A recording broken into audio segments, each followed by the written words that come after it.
And it looks like we're live. Hello and welcome to this week's episode of the MFL Ramble, Metaverse Football League. I am joined, as always, by my glorious co-host, and that is Hoodwink. How are you, mate? You well? I'm good, thank you. Very good. Nice. I loved listening to you on, or watching you on Amreezy's show earlier in the week on, was it Monday night, wasn't it? It was a bit late for me, but I stuck around just to support the crew. And like it sounded like, I think your wife let the dogs out, did she, or something like that? And then I could hear the radio in the background. It sounded like someone was playing the piano in the background. Because I have like classic FM on for them, so they stay chilled, and then you hear kind of outside noises when they're in the room. And as soon as she done that, she never turned the radio off. So Nice. I just want to Hoodwink. While we're there, could you just check and make sure that for some reason it's not showing that anybody's watching? But I don't know whether that's just me like mucking around with it or something. I can't quite tell. If you could pull up the YouTube channel and just make sure that it is actually live, and I'm not being an absolute buffoon, which is entirely possible, of course. But just no one likes us. No. It is like a weird time, isn't it? But I did notice actually last week that a lot of people watch the show sort of later on in the day, like in the evening and stuff. But, you know, let's stream it live. We're down with the kids. Oh, there we go. Hoodwink, first in. Nice. And this week, anyway, we are joined by a guest we were meant to have on a few weeks ago. I did mention it, but then he suddenly appeared on a different, on the BigMrK show with Jimbo and Calver. And we don't like to have the same guests on, like, every week, so we altered our plans and we have him on this week, and that is Big Mr. K, who I've been calling Mark when I've been announcing that he's been coming on the show. Apparently Mark's not his name, although apparently people have been calling him that. Mark, how are you? Sorry, what's your real name again? It's Adam, mate. I'm good, mate. I'm good, and I promise you, I know I was on BigMrK, but you're not sloppy seconds. I promise. It was just a conflict of scheduling and all those sorts of bits and pieces. You both came forward at the same time. That was all. And I thought, more the merrier. I love talking MFL. That's fair enough. Nice. Sorry, David loves sloppy seconds, so he'll not mind. I'd take sloppy tenths at the moment, if I'm honest. Anyway, yeah, we're really glad to have you here. I found it really interesting actually listening to it because, you know, often you speak to sort of like MFL managers and they all play the game in a very similar way. And, you know, some are really into the tactics and some are into sort of other stuff. You know, I like Josh XL because he obviously does things a little bit differently and thinks about the game in a sort of a different way. And, you know, I've enjoyed sort of listening to you on that show and a couple of the videos that I've watched on your channel as well, you know, and trying to sort of think about the game in a different way and use AI specifically, which by the sounds of it, I think I remember, if I remember rightly, is your day job, to try and predict what could happen with tactics, results, player prices, whatever within the sort of the metaverse. Is that right? Yeah, that's the sort of angle I've gone at it with, especially when I sort of thought, you know what, I'm going to lean into a bit of content creation because I really enjoyed the space. And as you say, use AI in the day job. And I spend most of my working days solving problems for the business that I work for using AI, and applied the same methodology with MFL. There's so much that we don't know that we want to try and work out. And I like the idea of posing a problem or of trying to answer a question and seeing if AI can answer that question. But like I was saying on the other podcast, when I was on there, it's not necessarily about trying to uncover every single secret that the game holds, because I think that's what makes the game special. But how could I speed up a process of something that you could do manually, or potentially do something that I couldn't work out in my own head, even if I tried, in terms of calculations and things of that sort of ilk. So just leveraging AI in that way and just seeing if it can aid things. And in some ways it's worked, in some ways it really hasn't. But that's the fun and games of part of playing MFL, and the fun of game and trying to get a robot to think like a person. That's the fun part. Yeah, I can imagine. Yeah, I mean, it's like I can't remember what you call it now, rubbish in, rubbish out, whatever it is. Like, you know, computers, AI are brilliant. I think you have to put the right information in there. You have to feed them the right information for them to manipulate or, process to like give you the right results. And if you don't give them enough information or don't give them the right information, then I guess that you're not going to get useful stuff coming out. But we'll talk about a bit more about that sort of stuff in a minute. Anyway, I just wanted to sort of touch on like your journey on Player MFL. How did you find it? I know you spoke about it briefly before, but let's go over it quickly again. Yeah, no worries. Well, I played another Web3 space game, one that was mentioned just before we jumped online, but we're not advertising another Web3 space game while we're talking MFL. Naughty Hoodwink. So I jumped over from that about January times. I just wasn't enjoying it. I just wasn't having as much fun as I was doing. I'd seen MFL a few times, like when it was in its beta stage, I think it was at the time. People were just getting on board the first few seasons. So I jumped in midway through season 5, bought a club, missed the late registration, so I was really annoyed. Redemption Cup it was. Got to mid-season, I said, sod this, I'm just going to buy a second-hand club and play for the rest of the season. And then I've gone through many iterations since midpoint of season 5 to present day, where I'm now trying to build, I'm co-owning a silver team. I was in the same league as Hoodwink and survived last season because I bought them towards the end of the season, even though he did put that in peril towards the end of the season. Bronze team that I'm trying to build out, and I've still got a stone club that I'm holding on to at the moment. And yeah, trying to wheel, deal, buy, and beg, borrow, and steal loans at the moment, which is the fun part. It is tough, isn't it? Like at last season, or at the end of last season or rollover, I had 2 right wingers, 2 of the best ones in my agency, not the very best, but 2 of the best ones in my agency, and it's absolutely like thrown me a loop. I knew it was going to be an issue, but I thought we could get around it. And today I've tried to build these building squads, and oh my god, yeah, it's giving me a headache already. I tried to get a loan in, but unfortunately, White House put me to it with his. I think he's gone to Alcox. So, great team to go to, but it looks like we both had our eye on the same player and he got him. So congratulations to him. I'm not bitter at all.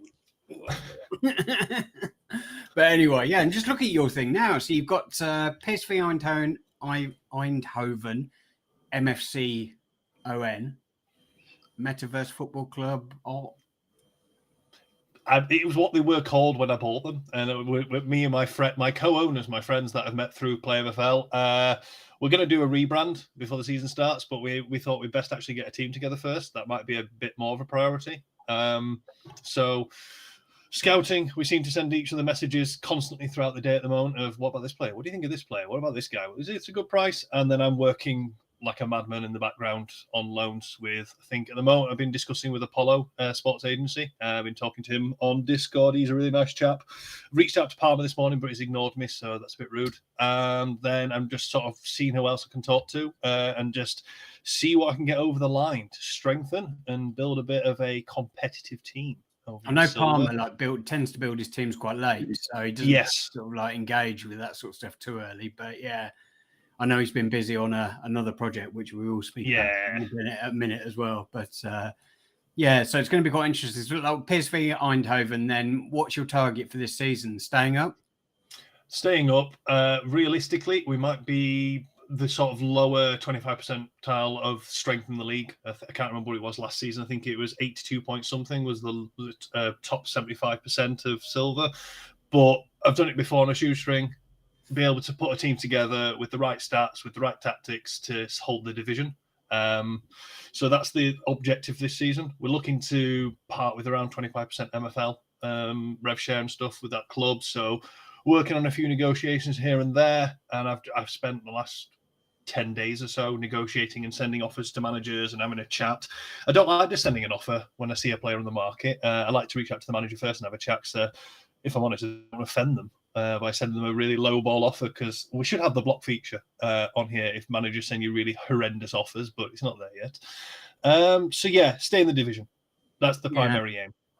Yeah, no, I think it's so difficult. Like this morning, though, the problem is not everybody has contact details on there. And so this morning I was just desperately trying to find the contact details for a guy, and I just couldn't find them anywhere. But we got there anyway.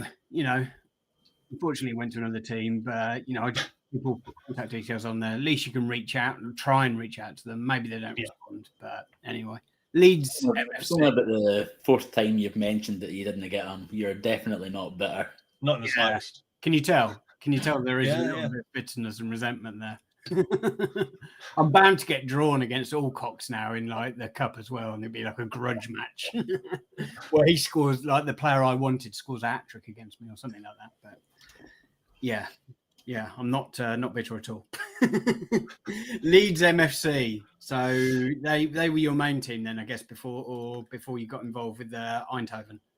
No, I've had a massive agency overhaul in the summer. I had a Leeds agency, a Leeds license. I got the Flint one. I really wanted one because Bremner was stockpiling them all, so I didn't have one.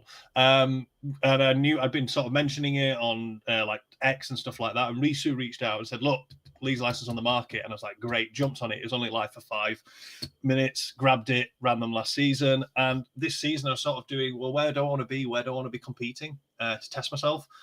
And I think the upper leagues are going to have that really dedicated fan base of managers who are really putting time in to optimize teams, formations, good players. So that's what I want to pick myself against. So as I was in discussions with Bremner, who was looking to sell his silver license that was getting relegated to bronze, I had someone else reach out and said, would I be interested in selling my Flint team?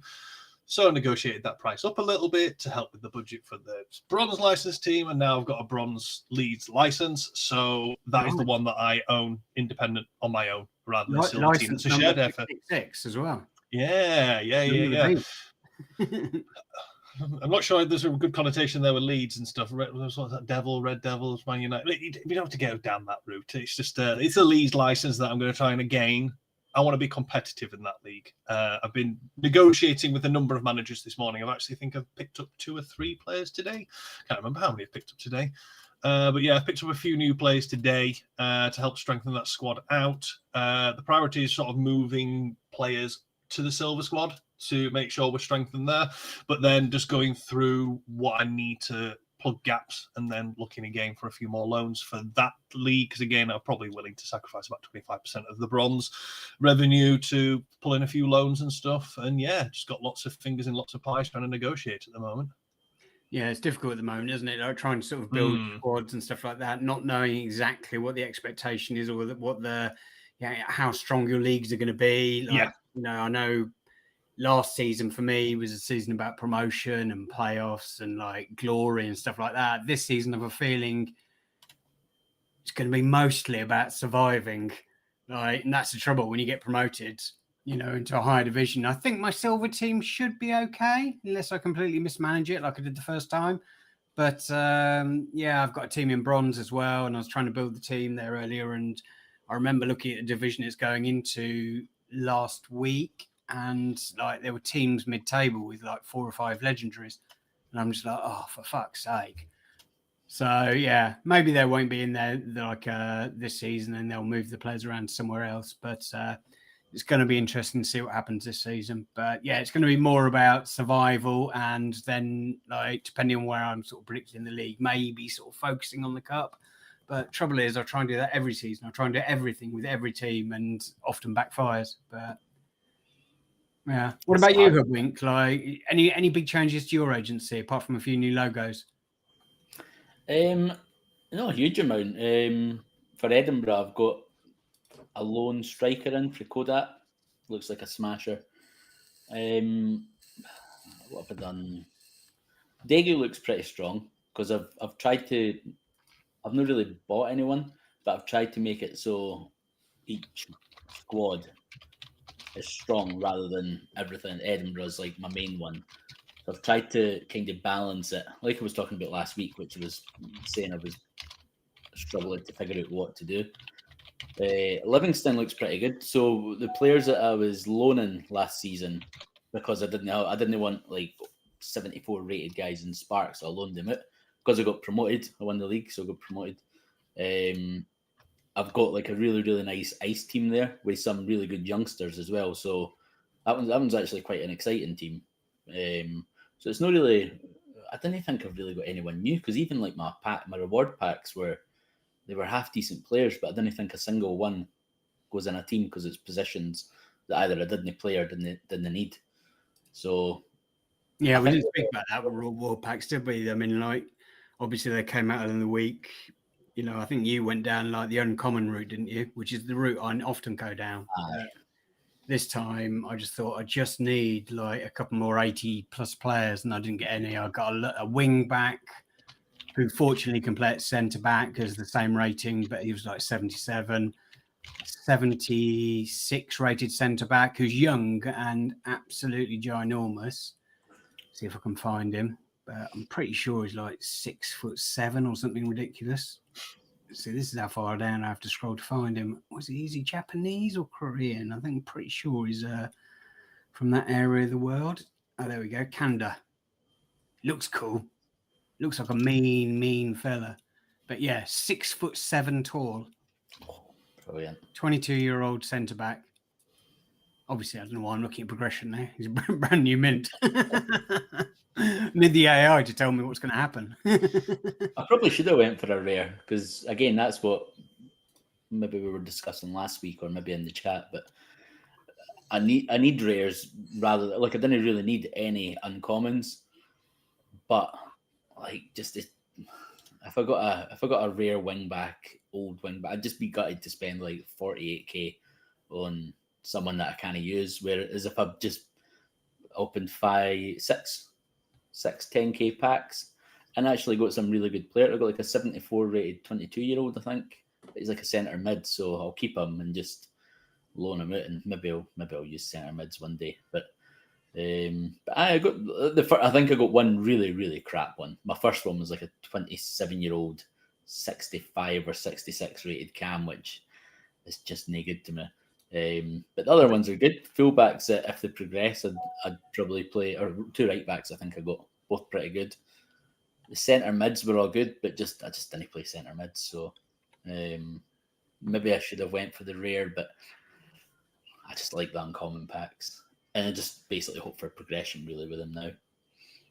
Yeah, you just have to pray, don't you? I think like the highest rare I got was 77, and that was the wing back, but he is 77 as a centre back, but that isn't really a position I needed. So, you know, and but I don't like selling players, but none of them rolled. That's the good thing. Like I think one was 22, one was 24, and one was 23 or something. So, you know, you can't complain, can you, about sort of like getting sort of younger players if they're, you know, you just have to hope. I remember being upset. I've spoken about this many times about being upset with one pack drop. You know, not upset with MFL, just upset that I didn't get anything decent. And it turns out like that was one of my first legendaries came from that, because he ended up like absolutely smashing progression. But yeah. Brilliant. Yeah. Anyway, so I guess Daegu, are they going to be the team that's going to be frustrate you again this season? Nope. I've got faith. Look at them. Baller squad now. I'm going to switch formation. I'm going to go to my trusted 4-1-2-1-2, and I'm just going to make it work. I'm going to test once the season starts. Like, I'm going to test anyway, but once the season starts, if it's not working early, I'm going to make it work. I'm not going to like panic and switch formations like I done last season, because that did not go well. I'm going to stick to it and I'm going to tweak it. But it's the team is really own squad, isn't it? Really. Like there's some really, like my strike force there is quality. Both of them are brilliant players. My Cam, Big Daddy, he's quality. I've got two really good centre backs. I've got a brilliant goalie. Like I've got faith in them this season. I can just watching the match, the friendly that you've got running at the moment, and you're winning. Oh, that's good start. West Penn Wanderers. Pack cards playing you. I thought it was a friendly that you had initiated, but it sounds like one that he put up. But yeah, you're winning at the moment with your 4-1-2-1 wide. No, it's not wide, is it? It's just the 4-1-2-1 wide. 4-1-2-1-2, but it is left and right mid-eye. Yeah. West Penn Wanderers. Let's talk about like early season testing. Generally, I don't really do it until the season gets underway, and until like the season gets going, because it's quite difficult trying to sort of work out, you know, where like what formations are good when the engine's being changed. What do you guys do? Do you sort of get going early, or like Hoodwink? Have you been testing over the last sort of few days?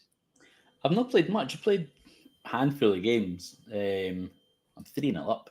I've played a handful of games with Edinburgh. Usually I play a lot. Even by now, I've usually played quite a lot. But I'm not going to go as hard this. The last season, it was almost pointless. Like I played maybe 100 games or something before the season started. And as soon as it started, it was just, I don't know, it was just different. I think they do. I mean, they say this is the final version of the engine, but I think they make tweaks to it. Like, because not necessarily tweaks to like everything, but even if they make a small change fixing a bug, it will have an impact surely on other areas of the game. And I think that's why, often you'll start like they'll announce the final engine is here, go test it, go for your life, and you'll start playing it and your formation will do well. And then as it goes on, it will start to fall away again. And I think that's what a lot of people found out. So I think I'm probably going to leave it till sort of, maybe Friday or Saturday, and then absolutely rip the shit out of it and get cracking on friendlies. I would say I was struggling against my Edinburgh team. DM says I can't beat your Edinburgh team. What's your tactics? So that's good because he's got a really good silver team. So again, it's just friendlies. It doesn't really matter, but you see a wee bit of confidence if people are struggling against it. Adam, do you do friendlies? Yes, I do a lot of testing. I've actually been messaging Kev quite a lot last season. Him and I were chatting till silly o'clock in the morning on a number of occasions, talking tactics and what works, what doesn't. Normally, I've done loads of testing by now. But the learning that I've got from last season was, do all the testing you want pre-season. Had a brilliant tactic, 70% win rate, awesome. Then they did the tweaks the first week because people were saying about the double DM sort of issue that we're having around the ratings and the prevalency for bookings and stuff. Yeah. They tweaked that, and then my 352B just bombed. Absolutely bombed. And I was absolutely pummeling teams and not winning. Every single game I was having it like this for the first half of the season. So I'm not making that mistake. And two, I need a team to test with. And at the moment, none of my three teams are built. So I've got nothing to test with yet. But my intention is the same as you guys. Sort of the back end of this week, I've got an idea in my head of how many players I need for a squad to run 2 or 3, maybe even 4 formations, and then just test, and just see how they perform. But equally, what does well against what. That's what I like to track more than anything else. If my opponent's playing a 4-1-2-1-2, like Hoodwink is, I'd deploy my 4-1-2-1-2 narrow. He did win in the end, by the way, Hoodwink. You got out XG'd. Yeah, it's 4-3 you won in the end. 3-3. Yeah, I know. Last minute winner. Yeah, I mean, you were slightly out XG'd, but overall, not bad going. Yeah. But yeah, that's what I like to do. I like to work out what tactic works well against another and then deploy against opponents. And then when I notice another opponent does the same thing, playing that rock, paper, scissors, trying to guess who's going to play what and how it sort of all unfolds from there. But yeah, not much tactic testing so far, so I'm going to hear pearls of wisdom just yet.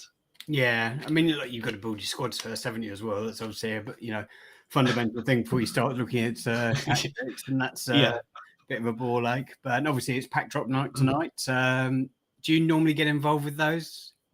Yes, I do. Whether I'm going to do it this time, I'm not sure, because I've kind of moved away from uncommons in a lot of cases. I'm sort of focusing on rares now more than anything else, and 160 basically overall for anywhere from a 75 to an 84 rated rare or higher. Obviously, I know you've got those opportunities. I don't know. I think I might be better placed to invest that money, even though it is quite boring, because I've done rather well in the last 2. I mean, I got a 19-year-old 80 rated centre back start of last season pre-season pack drop, and then Must be nice. The last one I got an 82 or an 83 rated player who was 23 with like 40 pace. I think I sold him to Alexis in the end because I just didn't have a need for him at that point, and I thought not one for me.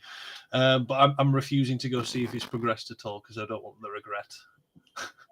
Yeah, no, it's different. I don't know. I'm definitely going to get involved with the pack drop tonight. I pretty much always do, but I desperately need a player in a certain position, and it's just playing the lottery, isn't it? Sort of buying a pack. Buying packs is fun though. That's the trouble. So I honestly don't know what to do. I'll probably YOLO. Knowing me, I'll probably YOLO and, buy a rare pack, uncommon pack, and limited pack, and we'll persuade Hoodwink to buy them at the end of the show because that's what we do. Excellent. Nah, not tonight. I'll let you know how much they are on floating in a moment. 1 second, mate. Can do it literally at the end of it. There you go. Or maybe even live while we're on here. There you go. That's a good idea, that, I reckon. They're 215. That's not bad. I never buy one on floating. Either get one I don't, to be fair. No, neither do I. I think it's interesting, actually. Like, I guess let's speak about this now before we sort of move on to more of the AI stuff.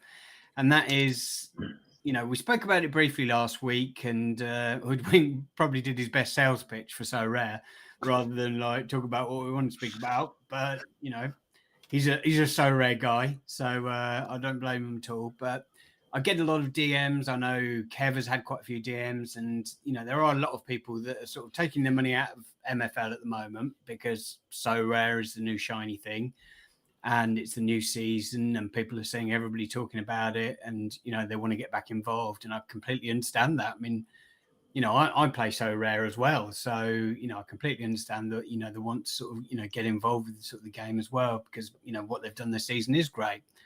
However, I think that this is probably like a cycle that we, as MFL grows, especially through certain user bases, like I don't know what percentage of the MFL like user base is from a So Rare background. I can't imagine it's more than sort of 25% or so. And I don't imagine like all of those users are going to leave. So it's difficult trying to sort of work out like whether, this is just a blip, which I personally think it is, where people sort of, take their money out, play So Rare, get bored with So Rare again, after they haven't won anything, then move it back. And you do tend to find that the shiny new thing that's getting all the traction on social media is where people sort of tend to focus that sort of love. Obviously this weekend we've seen football.fun. And, I think that has just exploded over the weekend with crypto bros, by the looks of it, sort of scalping sort of decent profits out of it and then disappearing. We're not here to speak about FDF. I'm sure it's a great product, and Andrew Laird does lots of content on it, and the guys that run it seem great. But that's another shiny thing, sort of in this sort of like the Web3 sphere at the moment that people are looking at, and all of that will have an impact on sort of card prices and demand. And so if everybody's looking to sort of like sell their cards at the same time to try and raise some money to put into So Rare to buy cards for the new season, then that's going to have an impact on prices. But that doesn't mean that it's always going to be like that.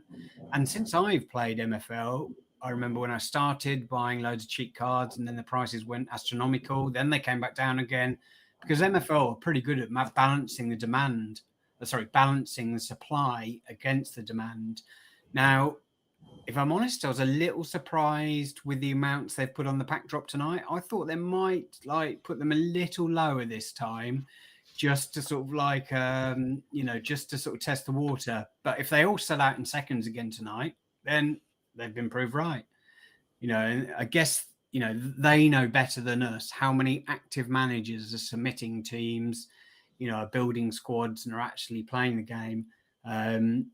But yeah, there's definitely been people that left recently, but I don't think there's anything to be particularly worried about. I think all games go through these sort of cycles. Adam, what do you think? I've had this conversation a few times with a number of people, and at the moment, it's a buyer's market. The prices are down. So if you are wanting to invest, that's when you invest. You invest when the prices are that bit lower, because they will bounce back. Because the same with club prices. Club prices have plummeted in the off season. I actually sold mine immediately after the MFL reward drop, so I knew this would happen. And now my clubs that are sold for sort of $80, maybe $70 are now around $55, $65 because everyone's competing with each other. It's just that constant race to the bottom, which is fine. And there's people were waiting for rewards, waiting for everything to unlock, then sell their team once they've got the rewards in. And people are going to sort of, people are trying to race to the bottom to try and raise money to take out to put in So Rare at the moment. And there's also the power creep. Like in terms of what sort of caliber player people are looking for. You see what some of the teams that were in Flint last season. I mean, what was that? It was about just in excess of 450, 500 teams that were registered in Flint last season. Some of those teams in those leagues had uncommon players in. I think there was one that had a rare team. I'm sure they did in entirety. It was the hometown, so they wanted to get them up. Orange Fly Bob. Yeah. Yeah. I mean, fair play. Like, you play the game how you want. You'd be fuming, wouldn't you, if you were in his league? And I wasn't, so I wasn't fuming. No, I wasn't. I know Bob, and I know it's his hometown club. And yeah, I had the same situation in one of my ice leagues. Dio had his Heronveen license in there, and that's his hometown, and he wanted to get them promoted. So I had a pretty OP, what I thought was a pretty OP ice team, wanting to get them up to stone. Like, not all rares, but quite a few rares, low rare, like 75s and stuff like that. And the rest of them were fairly decent as well. And he stacked it with like 80 plus cards. And, he won the league. But it's his hometown club. So, and also, in hindsight, I didn't necessarily want every team to get promoted because I'm already having a nightmare doing it now, trying to build teams. And I don't really want to fight for relegation with every single license this season. I'd quite like to have a few that are challenging for promotion as well. So in hindsight, it was quite good. And also, like last weekend, like I haven't been out drinking for, best part of 9 months or something like that. I just haven't. Obviously, I've had health problems and stuff like that. And there was a meetup for another Web3 product last Saturday, and they'd invited me along, and I didn't feel too bad. I'd had some dental surgery on the Friday, so I was in a bit of pain. I thought, well, alcohol soothes pain, doesn't it? So that's good. So I went along to that and got absolutely legless. I don't know. I mean, like for you guys, I had, I guess, the equivalent of 7 pints and a couple of shots. But I haven't drank for so long that I just completely forgot about my playoff games on Saturday evening and ended up losing them all. And on Sunday, I was just in absolute tatters. But anyway, that's just a fun story about an old guy drinking. But I don't know where I was going with that. Oh, yeah, the playoffs. I was not sure either. I wasn't sure where we were going with that one. But that's not the advice you're giving then for new managers. No. I don't know who someone's mic is clicking. I don't know whether it's yours, Adam. It's like it tends to come on when you're told to speak, but how about now? No, it's fine again now. I'm not going to touch the desk. Maybe it might be because I'm touching the desk and it might be making something move on the desk. Yeah, I don't know. I could see like a clicking noise that comes around. Normally I blame Hoodwink, and normally I'm correct, but I don't know whether it is in this time. It's either you or me. So I'm on mute. Yeah, no, I don't think it was you, Hoodwink. I think it was me or Adam this time, but it could easily be me as well. So anyway, let's move on. So yeah, I was awful in the playoffs, and it's tough getting, as I said before, like I didn't necessarily want to get them all promoted, but I'm a competitive guy, so I do. But I think like last season, my favourite promotion was Monkey Magic going up in silver. 1, because it went down to the wire, and 2, because mid-season we were like in the relegation zone, and 3, because I didn't have a completely overpowered team. It was like, maybe it was quite strong by the end of the season because I had decent progression. But yeah, it is quite difficult. But and as we were speaking about before I went on a long ramble, like, if prices are going down and everybody starts undercutting each other with licenses, as you said, Adam, or with players trying to offload them, I think you just have to draw a line. Like say, okay, this is the minimum I'm going to sell for. If it doesn't sell for that, I'll just loan them out to somebody for the season. Yes, you want to raise money to put into other products or to do stuff, but I think you have to set a line for your player that you're not willing to cross when you're selling them. Hoodwink, when you're listing your players, like I don't know whether you're selling any of your reward, like the uncommon rewards, or whether you're doing what I do and just generally loan them out. But have you sold any cards recently? So I sold 1 because I needed a left back basically to complete my 3 squads. I needed 1 left back. So I sold, I think, another centre mid for like, I don't know, $27, I think, which gave me the money to buy in a left back. But anyone else, I don't think I've got anyone listed apart from I listed a few that I wasn't going to use. And then, but I also listed them for loan. So when I got loan offers, I just took them off the transfer list. I think I've maybe only got Timmy Vaughan listed just in case anyone wants a MFL legend for like $80 or whatever. I put him in. Didn't you have a bit of a cock up this morning? Didn't you load him out by Oh. accident for like a 0% or something? The legend that he is. Auto accept, aye. And Tristan127, who took him, I DM'd him and says, "So I fucked up here. Any chance of accepting the cancellation?" I didn't want him in Spark, but mainly because I think he's in Spark, so he was just too high a rating for that. And he DM'd me back and says, "I'll accept it. Any chance of another lower rated striker on 0%?" So I spent like £3 to get him a mid 60 rated guy, and I've sent him and I think a centre mid on loan for 0% to help him out for being a legend. So I don't know how you cope with that, because I currently turned like off all of my all of the offers, so nobody could send me offers. But then obviously I've got new players from reward packs, and I woke up this morning and there was like 10 offers from people wanting them, and I'm like, bloody hell, if I had all 300 players sort of open, my inbox would just be fried as soon as I opened it in the morning. well, what I do usually is I go through just different ratings, like my low commons, like see like under like 45 rated, I just filter them, put them on like 0%. I think I put them on 0%, but like a wee game clause. And if they've not gone within a couple of days, it's 0%. And I just put them 0% auto and 0 games or whatever, just to get them out the door. But other ones I put like a wee bit higher, then I just kind of throughout the days just kind of lower it a wee bit. But I've had loads say like 5%. Like my sort of higher 60 rated guys, some of them like 5% and Spark and Ice. So I'm not getting like silly offers because I've put a bit of time in to put the minimums in and loads of match clauses as well. So I didn't really have to like. That's not too bad. When you put in minimums, it does help. It's just a ball like, isn't it, going through and doing that with all of your players? But because I do it in batches. So say I do like I just do all my uncommons like 65 to 69 rated, and I know what percentage I want, so I can do them in bulk rather than like one at a time. So it's not too bad. It doesn't take too long, especially the shitters that you just kind of want a contract, but you want some game time. Just highlight, 50 players and put they all get the set availability at the same time. So it's not too bad. And when the offers come in, like all I have to do really, I'm mainly just checking what their squad's like, and if it's bad, I just kind of leave it and hope for a better offer. Or some people DM and say my squad's like the guy yesterday, who's a fan of the show as well. He was saying it was a really good sales pitch. He says my squad's not built yet, but I've got like a deal coming in with another manager where I'll get guys about this rating. I'd really like this guy. I think I'll do well with him and that kind of thing.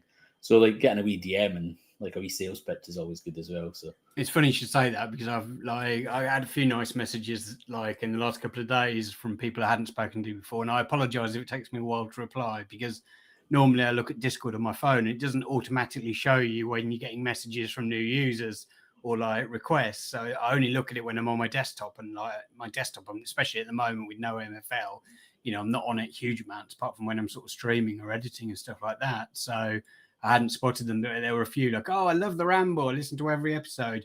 And like, there's one guy that I like told you about that Kev like has already spoken to. He sounded like a nice guy, but I had that from like 4 or 5 people, and then it's like, have you got any players for loan? It's like, okay. I've had 3 this week saying, "Oh, I love the show. Any chance of a player?" Like not just like that, but that they've mentioned the show as well. They've been watching it since the start. That's Timmy Vaughan guy. He's been watching. Then a couple yesterday as well. It's nice to hear, because if they're telling the truth, it's nice to hear. They're not just saying it's, oh, can you do 1%? I watched the show, 0%. Adam, like, you don't have a massive agency, do you? So I guess sort of loaning cards out isn't necessarily an issue for you. I don't have a very big agency now. I had 120, 130 players before the season ended. And so it was reasonable size than before. Yeah, and I had a lot of players out on loan. I kept buying players in bulk when I was sort of going down a certain tangent of what I wanted, and then I've sold them on for a bit of profit. I've just been sort of trying to sell a few cards here and there, and then I thought, right, this overhaul I want to go for, I need to ship people out. I set an idea of what price I wouldn't go lower than, I usually throw sort of 10% more on, so I've got negotiating room, and then I start from there. And I agree with you, Hoodwink. If someone reaches out and has access to chat with you and wants to negotiate, I'm happy to negotiate. I don't like these. I'm going to list this guy for 20, and then someone comes in, would just message you with an offer that says 5. No. No, basically. And I've had a lot of fun sending all sorts of sarcastic messages back, because that's a feature that you can do now. So I've had loads of fun playing with that. But if someone messaged me and said, look, I'm really interested in this guy, you've got him up for insert amount, can we negotiate? Yeah, totally. Let's have a chat. What's the deal? What's your situation? And if I can help someone out, I don't mind. I'm obviously selling because I don't want them, so see what we can do. But then I also do the same. I don't send an offer, try and find the contact details for the manager and send them a message and have a chat. And I feel like I've got some decent purchases as a result. I mean, I've got one Lego player now that I've bought, and I think the price I got him for, Mr. Phil Ford, I was quite happy with that overall in terms of how I sort of negotiated that one. So yeah, just slowly building the agency back up now, pulling in a few players. 115 pounds. I know he's 29, but you know, could have 10 years out of him. You don't know. You do. Yeah, and I've just sort of done the same thing with a number of the players that I've got that are 80 plus. Sort of brought them in on what I believe are very good prices. So I send messages out all the time. I've actually got a deal going on at the moment that the guy's finally come back to me on. Is an 82 rated striker that's 22 years old, and I've been negotiating a price with him. And I think I've got a very nice price. I think the user is more than happy to get the funds. I'm happy with the price, but he's been a nightmare to get hold of because he's been on holiday, so he doesn't check his phone very often. So I'm trying to get that over the line. That was probably the clicking, so I might have been typing, so I've moved it to the phone so you don't get the clicking anymore. Negotiating, dude. You know, trying to get business done even when you're on the pod. I love that. Yes. It is difficult, but yeah, like trying to get to like there's only a few, but I've never in the past, I never really liked loaning in players. I don't know why. Like, and then I spoke to Bob about it, and he was just saying, look, the amount of players I loan out, I just look at that. So say if you loan out 12K's worth of MFL players, I don't mind giving that away by loaning players in that will help my big teams, because obviously that earns me more money in the long run.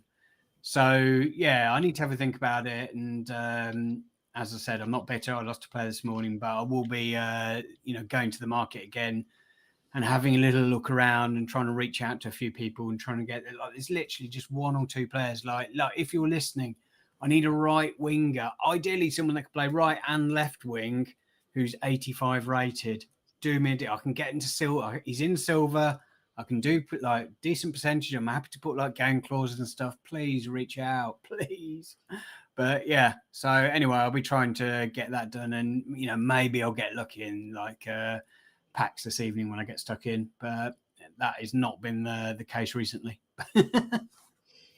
I say that I like people DMing and chatting to make a deal. I just send offers. Like I'm not that chatty on Discord and stuff like that. I'm chatty with people that I chat to all the time regularly. But if usually I just look at the market and just send an offer, and it doesn't take your cash, so you can send a few offers and just Kev's a really good guy for that. Like he speaks to people like endlessly, but like, especially like if I get a message through, I'll might look at it and then think, oh, I'll get back to that in a minute. Then my mind goes to something else, and then I'm like, oh no, now I forgot. And so if I ever don't respond and you need an answer to something, please feel free to DM me again, because I'm not great with that sort of stuff. My family, my friends, they all I was going to swear again then. I don't know. They all fucking hate it. Like I'm an absolute spanner at sort of like replying to stuff, but I'm just in my own little world and like going down, and often I'll end up in like the Ramble boardroom in the Discord just chatting away to you guys, and then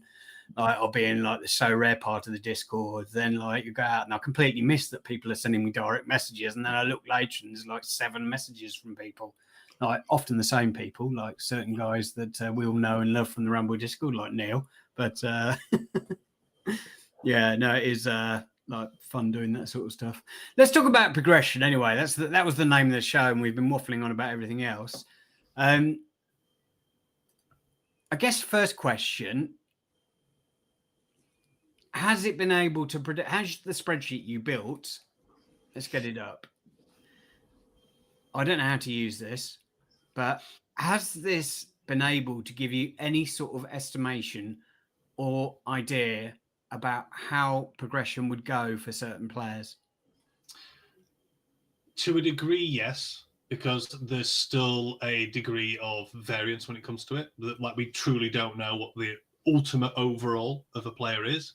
It factors in the starting overall of the player when they were minted, where they're currently up to, how many seasons they've played, how many training sessions they've done, how many minutes they've played, how their average rating over the course of many seasons. I've added in modifiers for if I've had a play, we've got data on a player for four seasons plus, then the data is deemed more accurate. If it's less than one, there's a variance modifier in the calculation that sort of says, well, it's not a good sample size of data, but this is what we've got. But things that are missing are things like, okay, well, this player that was playing 4 seasons ago, what sort of team was he in? Was he in a team where he was a 70 rated player played down in Spark? Or was he in an ice team? I haven't got those variables. I haven't got like opposition variables, how good the opponents were. So it's all rough guesswork, as it were. I mean, if I navigate to my tab of it on, are you wanting to show it on the stream at all, or are you just wanting to talk about it? It is live at the moment. Oh, is it? I can't see it. I'm That's just all. Apologies. I'm just adding one of my players in. Go for it. Oh, number of training sessions participated in. Treat it as 29 training sessions per season, because I've worked it out in the calendar. Oh my god! So mental maths time. Yeah, now you're going to be testing my maths. Okay, so how many seasons? 1, 2, 3, 4, 5, 6. So 29 times 6 is about 174. There you go. In this match rating, of which then you're adding up all the match ratings. I did have a tool that was working at one point where I could basically crawl a player's information page, and the tool would do it automatically for me in my version 10 model of this. I'm just going to ballpark it. Yeah, it's probably the best thing to do just to speed things up for you. Match minutes, just again, rough estimation. Yeah. In terms of your team's overall average, you'll have to guess that, I guess. You can do last season's, for example, because you might have an idea. But it's like the top 16 average is what you're going for there. Just go because I fed the white paper into my AI tool and got it to understand the white paper, because as we were talking near the start of the call, AI is very intelligent, but it has zero common sense. You have to give it very clear instructions. So I walked it through the white paper, got it to double check its understanding, and then that's where we built our calculations from to sort of do some estimations on this. Because you might get an idea when you're looking at a player. You've had this player that you're looking at the moment for 6 seasons. You might think, actually, I think his prime age is probably this rating based on the sort of growth you've seen so far. So you can edit that, and it'll redo the entirety of the calculation because it's all formulaic. And then at the end, what it will spit out for you is an estimation as to what it believes the career top overall is. With your team's average overall, is that the team like it's in now, or is that the team that's always been in? Because obviously it changes every season. That's the difficulty with this. I can only go off what I had the previous season because of how much data is available. Because you can't really go back in time, obviously, and look at, I don't know, season 4. What team was he in? Who was he playing with? We can't do that because it's not available to us.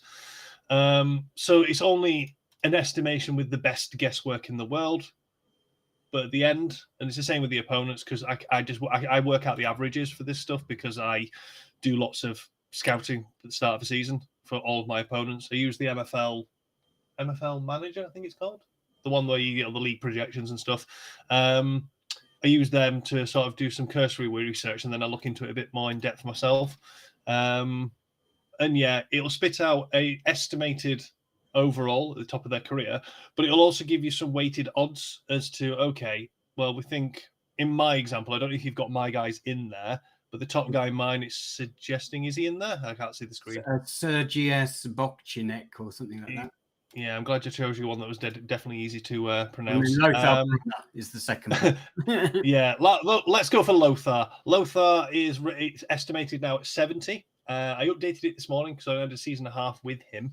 And technically he got packed at the end of the season because I got him as a what was it? One of these quiz rewards, raffle draws in the When Dirt one. So I opened him end of season because I couldn't help myself.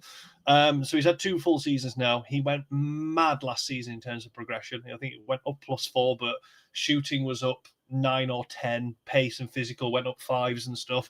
He suddenly shot up. So he reckons his cap is going to be 70. With me suggesting that his prime age is 26. If during the course of next season I change 26 to, I don't know, 27 because I see loads more growth, it said he might be a 71 overall rated sort of player, but it's sort of giving me estimations in boxes here. So he's a 1 to 2 overall rated player in terms of overall growth during the career, 3 to 5, 6 to 9, 10 to 15, 16 plus. It's giving you sort of rough estimations on this, but the more accurate the data is, the better it works out, because I thought my tool was not working last season because certain players were not progressing, but it was saying, no, I believe it will progress a bit more next season, and that's rang true. Like Lothar this season, he's gone nuts in terms of progression. It was like every game he played. I mean, like, for instance, like Kurt Torres, the player that I put in, is a player I packed ages ago, and he was so, like, I was so hoping that he would be my first legendary, because like he was one of the first like rares I got in the pack, and like nothing, literally nothing for. Here we go. Let's go back to his progression. Kurt Torres progression. It took him like into his 4th season before he got 1, then nothing. Then last season, suddenly he got 2, suddenly clicking into life. So that's why I put down, like, I think his prime age is probably maybe a little bit later, like 30, because he's only got the first like +2 overall this season, and his stats really have started to move only in the last season or so. So at the moment, your sheet is predicting 89, and I'll be happy with that. I'll be honest with you. I think I would be as well. I mean, it's giving you some sort of weightings there in the columns before the 89. It's sort of giving you, if you just go back over to the right where you were a second ago, you've got those ones, like those figures.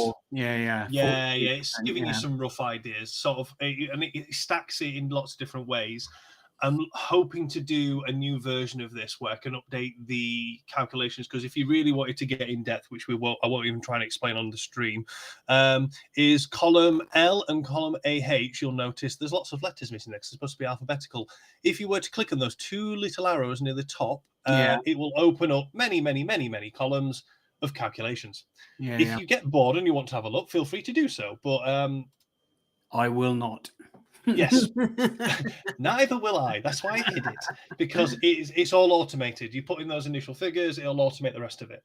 But if you wanted to go down that, I guess one question for you: how much information have you put into this in terms of data from players that have had progression to work out, or is it fundamentally based off the information in the white paper? Like, can you put in like examples of the past so it can potentially look at the different case examples and predict the future? Not predict the future, obviously, but, you know, guesstimate like the future progression, or are you just going off data within like the confines of the white paper? Version 1 to 5 of this was just the white paper, constant refinement and all the different, because there's so much that in terms of variables, I kept refining it. So I was happy, because sometimes it was just spitting out utter nonsense or just wild variations, or apparently no one was ever going to get any progression ever until the end of time. So I've refined a model that I was happy with that. And then the next iteration was giving it player data for the first time, feeding it through lots of iterations. Version 8 will have had doing 150 worth of players' data with a minimum of 5 seasons. That I could sample size, because I was looking for players that had little to no progression, some that had loads. Sample size that was sort of when they were minted as teenagers, those that were minted sort of low 20s, and those was late 20s, because obviously that prime graph that you can see in the white paper, it will effectively squeeze it if they're minted later in life. And if they're younger, it sort of stretches it out so they get slower, but they can have these really big peaks. Because, again, we don't know when a player's prime age. We can only guess. You might think it's hit it, and then they have another spurt. They have another surge. They've just had a bit of early progression, or they're in the right environment. And you can't tell those that have been in Dev Center either all that well. The best thing I could do with that was seeing they were Oh no, they didn't. They didn't. No, I just couldn't. I couldn't actually tell if they'd been in dev center because I was thinking those that would be in a club that had 0 appearances, but they won't be in a club. Because if they've been in the dev center, then in Yeah. theory they should have like 120% XP compared to if they'd been in the optimal environment. Playing in teams. Yeah. So there's no way to track those. And I find it quite interesting looking at this sort of data though, rather than sort of, I don't think anybody's sort of expecting this to like spit out, this is what your player is going to be. Like if you're looking on the transfer market and you input all the data, these are the players to buy. They're ones that are going to like jump out. You can't tell you that, but based on the more information you put in, it can, have a guess at where those players could end up. Yeah, absolutely. It's sort of because I wanted to solve that exact question. If I'm looking at a player or I've just got a player, what is the possibilities? They might only go up 2 or 3, but because there's all like if they're in the right team, if they're playing well against good opponents, all those things. I wanted to sort of say, well, if I can't answer that 100%, at what percentage do I believe I can try and answer that? I would hazard a guess that I would trust this to about around 30% in terms of where it needs to be. We'll never get to 100. I'm around the 30% mark in terms of additional features, additional information, because I need to be able to dig further into what sort of data I can actually give it. We need more history of players. We need larger sample sizes of players as well that I can compile this information with, because as you can imagine, me feeding 150 sample players into it took a while. Is it not the API? No, I was using Python scripting to crawl certain ID numbers on the site to then scan the player pages. And I showed a snippet because I did a variation of it for sort of scraping the website for transfer listing things, of which I spoke to the MFL guys and said, is it okay? And they said, yes, they were happy with how I was using it because I want to be careful of TOS and things like that. Yeah. So I did some provisional scraping. The fun thing is if they have anything security-wise, they update with their browsers and stuff and all the extensions, is my tool periodically can just break. And then it needs fixing. But then I have to go pick up a conversation with someone who's basically a moron but very intelligent in AI and get it to remember all this information and reconfigure all the scripting and the coding. Because I'd say about 75% of the coding I understand myself because I use it daily. So the extra 25% I don't, and that's what I'm reliant upon of of AI. But equally, the latest AI models are just an absolute bloody nightmare, I'm finding. I don't know if you do use ChatGPT, but if you do, ChatGPT 5 is crap and it just doesn't work properly. It's horrendous. And it likes to repeat itself. I do use it, but I use it for like creating images. That's literally it. Yes. When I was building the thumbnail for this, I took a screen grab of your face, chucked it into ChatGPT. I said, give me a cartoon picture of this guy chatting to a robot with a computer with a spreadsheet on the background, and it pumped it out. And then I removed the background and put it on the thumbnail. That was nice. It. Yeah. But that is the extent of my use of AI. So, not even scratching the surface. And for that, it is fine. It still has obviously some fundamental sort of like issues, but it has got way better. But yeah, I don't use it for anything sort of more complicated than that. Yeah, I mean, I've ended up becoming good friends with a number of people who have seen my content, been chatting about, and also have dabbled in this area. And some of the people that I've talked to, they don't create content, but the stuff and the tools they're making, they're great because they share examples with me, and I have a look at their version, how they've approached it. But people are trying to tackle different questions. I know I've got those that, if they wanted to, can you crawl the marketplace? Yeah, they crawl the marketplace, and within 10 minutes, you've got the full listing on a spreadsheet of every single player. And then we've got calculations that can then go through. I want to looking for this sort of player and getting a rough idea who's the better player based on these variables, and it'll spit that out. And that's people iterating on some of my work I've done previously and taking it another step further. The same for looking for players that are higher out of position and stuff like that. Mm-hmm. The information is out there, and if you can build some, code or a bot to look at to scrape all the information, you can get all that. And that is why often you'll get offers on your players out of the blue that are the ones that are really high in different positions or, ones that have had progression, because people, don't necessarily spot that, but they search them out and then put offers in for those players. But yeah, or you could do it the manual way, which is the way I do it. Which is nothing wrong with that. I don't want to build a tool that you couldn't do manually if you wanted to.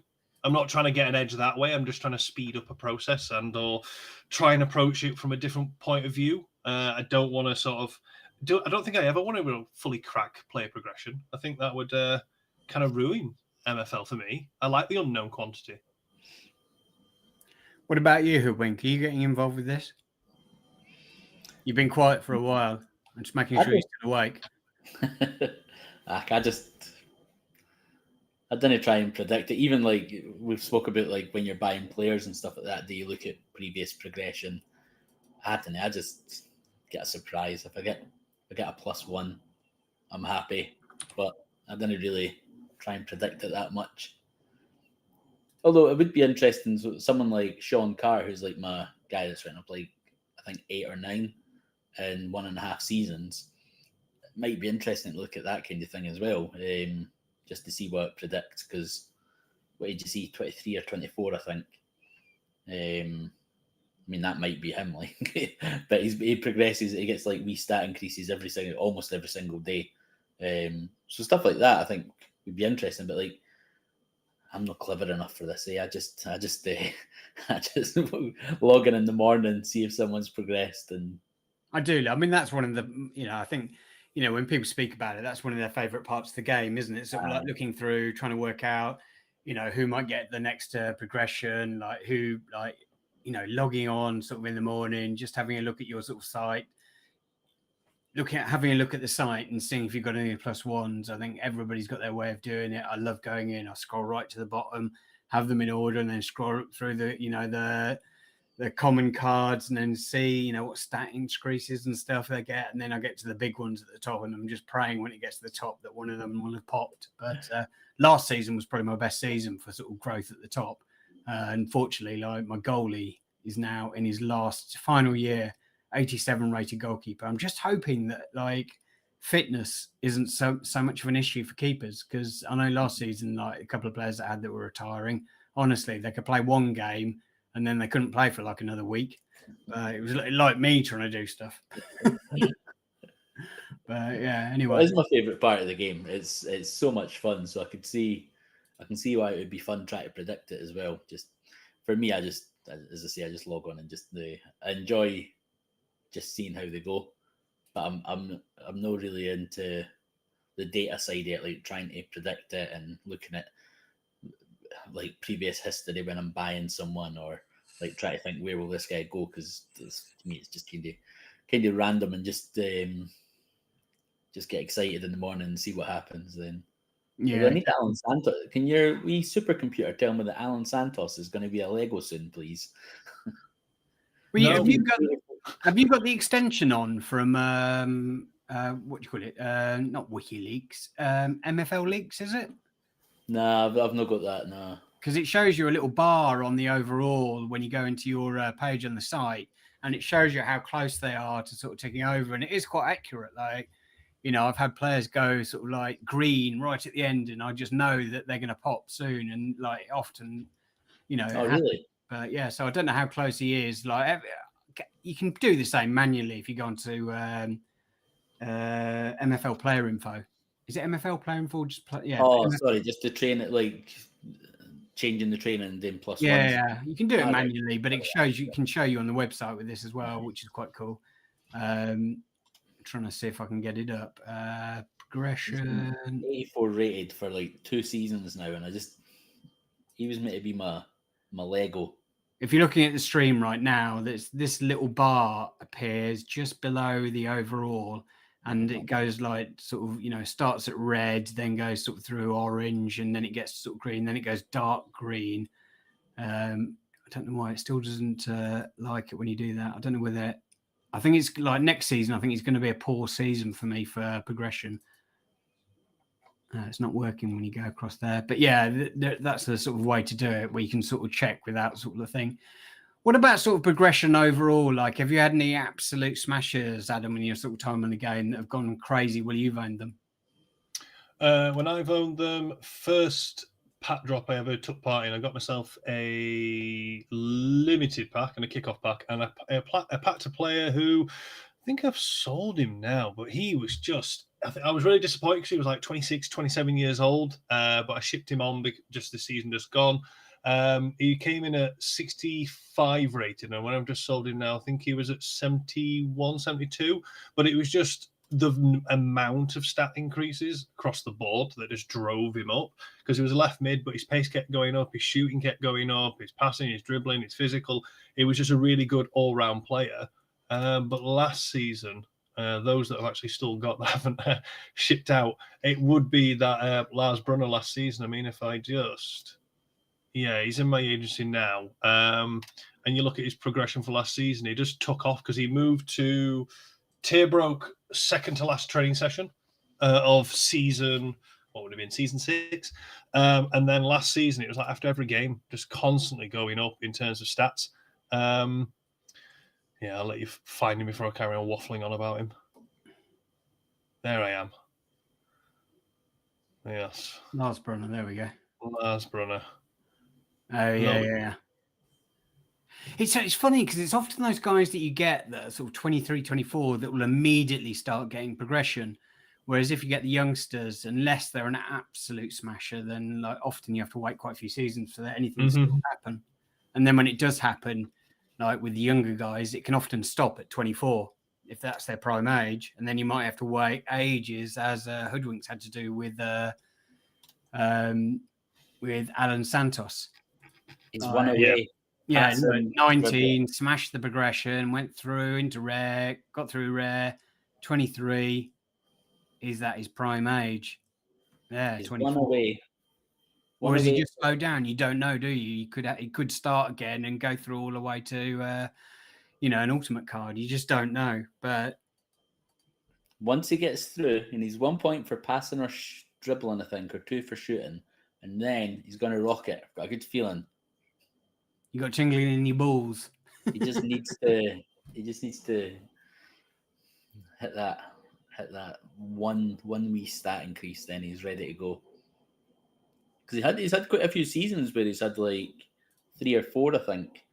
Yeah, he has. Yeah, I'm just looking at it. He's had sort of 3 first season, 3 second season, 4 then after that, then a couple, then just 1 when he went into tier jail. And like some of my cards in tier jail, honestly, like they took like 3 seasons. So, maybe this is the season for Santos. I say that every season, but yeah. Well, it's the same as we say with pack drop, isn't it? And just as a reminder, it is pack drops tonight. And I'm not even going to say it now. I'm just going to curse us again. I'm going to say the opposite. We're definitely not getting a legendary tonight. Well, Hoodwink definitely isn't because he's not buying a pack. I'm definitely not getting a legendary. I'm going to get an absolute shocking pack, but I'm going to buy them anyway. What do you reckon? If I sell it, I've not got anyone to sell it. I was going to say I might get a wee a wee common pack or something. I'll sell a wee cheapie just in case.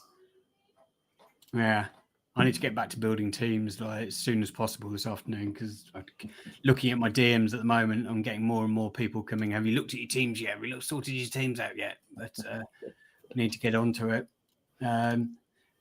Adam, when do you reckon, like, when you're sort of like, thanks for the stuff on like, progression, really interesting sort of looking at sort of all of that data and trying to work out, whether you can predict it. Now, as you said, I don't think we want the answer, but a little guide's quite nice, isn't it? Yeah, happen, totally. Even if it's giving you false hope. Like at the moment, I'm thinking that, Torres is going to be a 89 rated player and this season could be the season. According, there was a 10% chance that he could pop off this season and absolutely smash, but you just never know. Maybe. If he does and you happen to sell him, I'm happy to take a percentage of that, just sort of for the help. Just let me know. I really don't mind. But yeah, as to I'm same as you. I need to carry on trying to build these teams like a madman. I mean, to give kudos to Palmer, I literally said he'd been rude and ignored me. And literally 5 minutes later, I got a message saying, I'm not sorting out my team till later, mate. No problem. Like I'm the one coming begging with the bowl. It's fine. You can sort your own house out first, and then I'll see what's left. I've tried messaging someone else actually during the course of this call as well, but they've been really rude and not replied to me. Hoodwink, are you going to reply to me?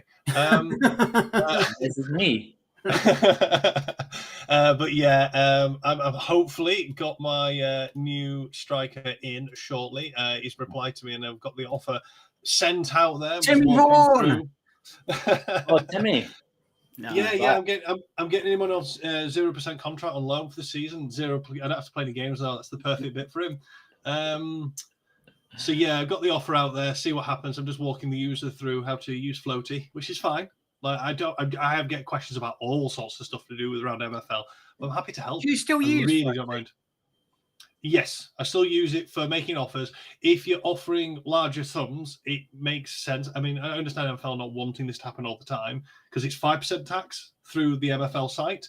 But if you've not got a player listed on Floating, it's just a direct offer. It's only 2.5%. So someone gets to keep 2.5%, a bit more of what you're paying them. Yeah. So that's why we're over there trying to sort out this deal and stuff. But yeah, I think it was 2 players this morning. I've got the irons in the fire for 2 or 3 more. I think I must have 4 different transfer listing sort of templates set up that I'm constantly refreshing for newest listings to see if someone ticks the box. Try and get a good price, and yeah, I need to beg, borrow, and steal people for loans. That's the next agenda point. I've got an offer for Timmy Vaughan, 6% plus 4% for 15 matches. They want to get relegated. And he's a star. Did he win the cup last season? Me? No, not you, but the team that Timmy was on. Oh, Seattle. Timmy. I can't remember. They actually won. Really They knocked me out, but yeah. I don't know. He was with Bob. He had a good season. I don't know if they won the cup with Timmy though. I'm just having a look. Has Timmy Vaughan ever got a golden boot? Has Timmy Vaughan ever? What do you think? No, fair enough. Is it not? Right. He used to be good, by the way. Really? He used to be. He used to always get double figures, but nah, probably not a golden boot for Timmy. He's got twiglet arms, hasn't he? Aye, they've killed him. They've absolutely ruined him. It's the most disappointing, like, photorealistic player in the whole game. Still upset about it.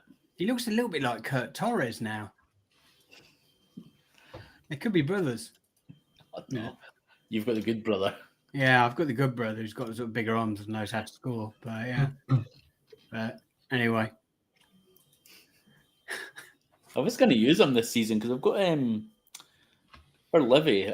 So I usually have like a fast guy and a big guy, and he's like higher rated than my other big man up top. But the other guys, all his stats are better apart from, I think maybe Timmy's dribbling gives him quite a bit extra for his rating. But the other guy has better pace, better shooting, and better physical, even though he's like 3 ratings below. So sorry, Timmy. I'm just looking, yeah.